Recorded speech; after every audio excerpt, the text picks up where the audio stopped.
And now, of course, we have this looming issue that's at the back of everyone's mind of Iran. And I'd like to chat with you briefly about that. Iran is obviously something that's always of concern to Israel, and the issue of ongoing Iranian threats to Israel and its proxies fighting in the proximity of Israel. So I'd like to talk to you about that and speculation, of course, in recent times that Israel may be preparing to take out Iranian nuclear facilities. So just in a general sense, and also to put into context, one of the questions I would ask is, why now? Because the Iranian nuclear program has been in development for a long time. And if something were to happen, why would this happen now of all times? Okay, well, there are various ways of looking at it, but let's start with one of them. The terror attacks on October 7th, 2023, on southern Israel by Hamas were correctly viewed as, in a way, an Iranian attack on Israel. Hamas, although they get some direct funding from Qatar, Iran is really their spiritual employer, or however, I'm not quite sure how to phrase it. But anyway, it's, the Iranians gave a lot of training to Hamas. You know, one of the Hamas leaders, Ismail Haniyeh, was assassinated by Israel in Tehran during this war last year, 2024. And Hezbollah too, remember, started firing thousands of rockets at Israel one day later, October 8th, 2023. So both Hezbollah and Hamas, and also the Houthis in in Yemen, all three of them are part of the same kind of Iranian axis. All three of them have fired thousands, tens of thousands of rockets at Israel, which is a very small state geographically. It's a tiny territory. Iran too has fired missiles on 2 or 3 different occasions last year at Israel. So Israel feels itself to be under a prolonged attack from all sides, and it's only because Israel has managed to invent really quite miraculous missile defense systems, the Iron Dome and the Arrow missile defense system, that very few of these rockets have caused big fatalities in Israel. But these rockets are huge. The rockets that the Houthis have been firing, one of which recently hit Ben Gurion Airport, Israel's main civilian airport, earlier in May. That rocket got through Israel's missile defense, and that's a ballistic missile that Iran has supplied to the Houthis. And I understand a missile like that could be, you could have a nuclear warhead on such a missile. So the threats by Iran, the regime, I should say, rather than Iran, the Islamic regime, is constantly screaming and shouting and organizing rallies, shouting death to America, death to Israel. Israel has to take these threats seriously. They can't just dismiss them as rhetoric. The Iranian regime has it's moved to Israel's borders. It's attempting to do so in Syria, in Lebanon, in Gaza. It's attempting to do so in the West Bank. So that's one reason Israel is very concerned about Iranian threats. And although it's managed to withhold the threat so far with a relatively small number of Israeli casualties or property damage, a nuclear threat will be altogether different, obviously, even though it is rumored that Israel has its own nuclear arsenal and could respond.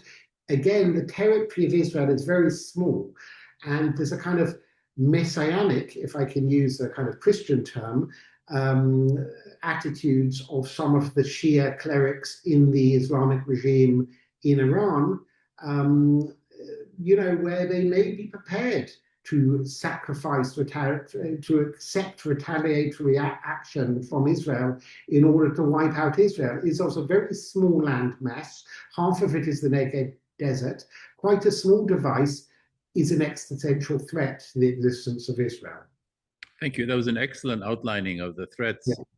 I guess then the question is of the timing, because they didn't do this a year ago or Sure. Any other time? Why now? Well, Iran has been the Islamic regime in Iran has been working on a nuclear weapons program for about 20 years, probably more, in fact. And Israel, sometimes in line with the United States and also with the assistance of certain European intelligence agencies, which I won't name on this broadcast, but just to clarify, it's not only Israel and America, there are some European countries involved too. They have taken various measures to slow down or thwart the Iranian nuclear program, some of which were very successful, like the Stuxnet virus in 2009, that essentially was a computer virus that disabled a lot of the centrifuges of the Iranian nuclear program. And as I understand, this virus, it wasn't just a virus sent via computer.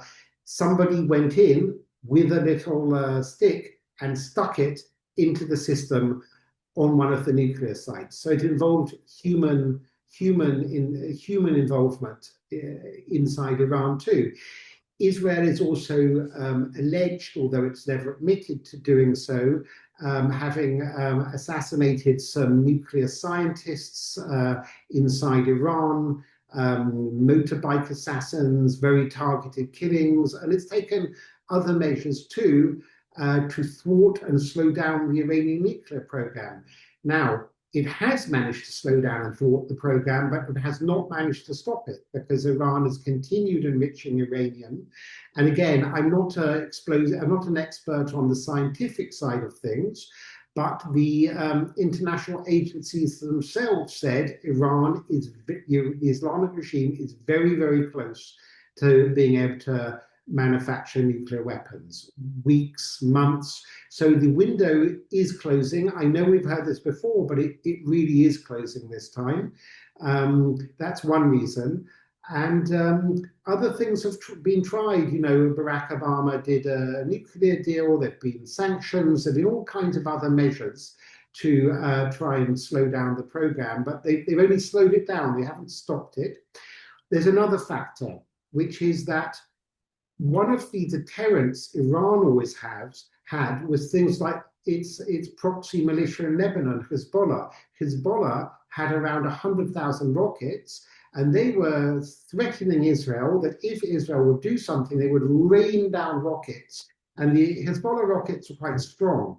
Now, Israel has essentially significantly degraded Hezbollah. As people will recall, they planted a virus in the beepers, in walkie-talkies and so on, and they disabled the entire infrastructural network of Hezbollah. They assassinated the Hezbollah leader, Nasrallah. I'm not saying Israel did this, but the regime in Syria has fallen. The new government in Syria, even though it has Islamist roots, is already being fairly friendly towards Israel, or making it, let's say, it's blocking the rearmament of Hezbollah across its territory by Iran. They are cooperating in that respect. The new Syrian government's cooperating with the West to prevent Iran interfering or reactivating Hezbollah. Also last year, after Iran attempted to hit Israel with missiles, Israel hit back at various defensive capabilities inside Iran. And Iran hasn't yet rebuilt them. So right now, Iran is the Iranian nuclear sites are more vulnerable than they were 6 or 12 months ago because Israel has disabled a lot of their defensive possibilities. And at some point, Iran will rebuild these capabilities. So there's a window of opportunity. There's another point, which is maybe the more contentious point from Israel, or the more complicated point, and that is Donald Trump. As I said before, he likes making deals. He likes saying, look at me, deal of the century, art of the deal, his book, Art of the Deal.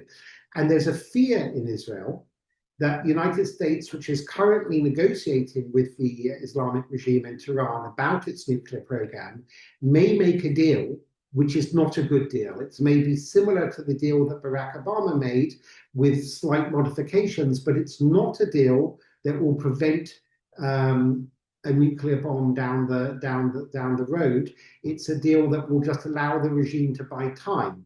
And now this puts Israel in a fantastic dilemma if Trump does that, because the question is, Israel is literally gambling with its existence to rely on that deal working. You know, Trump's only going to be in power for another 3 years.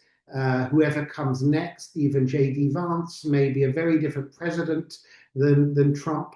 And, you know, to state the obvious, as everybody knows, the Jewish people suffered a Holocaust within living memory. There's still Holocaust survivors alive that almost wiped out the Jewish people. And as the Israeli Prime Minister said, Israel needs to take seriously threats to wipe it out. It's not just rhetoric. So the question is, would Israel defy Trump if Trump has signed a deal with the Iranians and say, job done? The only deal that Israel will really be satisfied with is a kind of deal of the kind Libya did 15 years ago under Gaddafi, where you remove the enriched uranium from Iranian territory. And it is possible, there's talk that it could go to Russia, for example, they could store it in Russia. They would have to actually remove the enriched uranium. And short of that, you know, people say, well, the United States, Israel will never dare to defy Donald Trump. You don't know how he'll react. But, you know, in the past, Israel has twice hit nuclear programs, which of course were at a much earlier stage. One was under Saddam Hussein in 1981, the Osirak bombings. The Israelis did air raids on that, and they destroyed that program, although it was logistically much easier to do. It was at a much earlier stage. It wasn't buried underground like it is in Iran.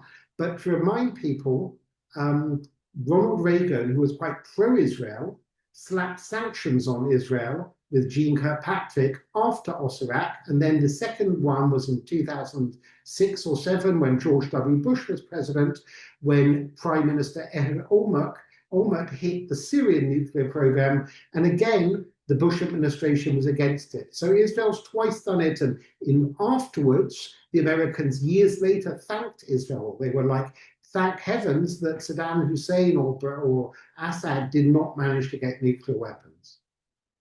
And we know Israel is prepared to strike. Last year, there were the sort of the Operation Days of Repentance, Israeli airstrikes on Iran following the Iranian strikes on Israel. And of course, we know even now, most recently on May 6th, the Israelis took out Sana'a airport in Yemen.